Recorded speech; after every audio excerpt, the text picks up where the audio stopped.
ركز معايا كويس جدا، لان هقول لك دلوقتي معلومه مهمه ممكن تبعد عنك اصابه لا قدر الله ممكن تحصل لك في المستقبل.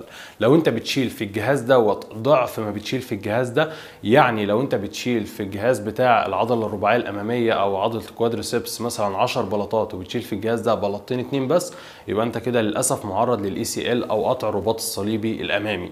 ليه انا قلت كده؟ تعالوا نفسر الموضوع ده.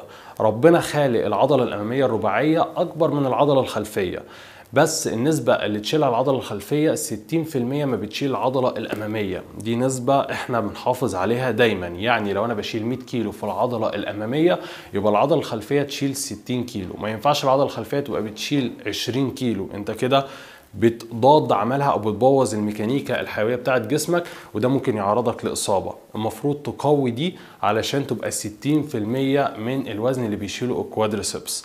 ليه؟ لان الرباط الصليبي اللي بيساعده في اداء عمله هي الخلفيات. طب الخلفيات لو ضعيفه يبقى انت كده بتعرض الرباط الصليبي ان هو يتقطع.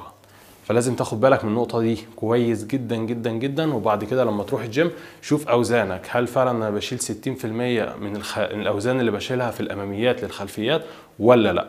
يا ريت يكون الموضوع دوت واضح، ولو محدش فاهم لسه النقطة ديت يسيب لي في الكومنتات وان شاء الله هرد عليه. ولو استفدت من الفيديو ما تنساش انك تعمل لي فولو، ولو انت على اليوتيوب اعمل سبسكرايب. واحلى مسا عليك.